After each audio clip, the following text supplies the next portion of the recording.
Ganda ng pag-igabi, ang alay ng puso, tinapay at hanap na sa iyo'y iniluluhod.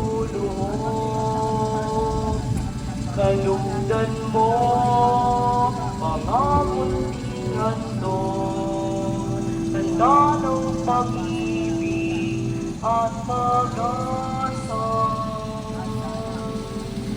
sa iyong hapag.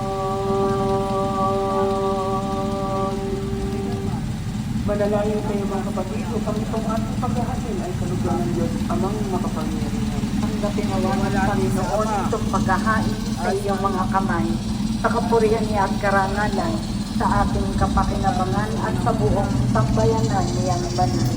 Ama naming lumikha, ipagkaloob mo kami ang laging magalak sa pagdiriwang ng Pasko ng pagkabuhay na iyong alam, upang ang ginagawang patuloy na pagsalit sa amin ay maging sanhin ng aming ligayang walang mali sa pamamagitan niya kasama ng Espiritu Santo, Sa ngalan ng Ama, ng Anak, ng Espiritu Santo. Amen. God bless po.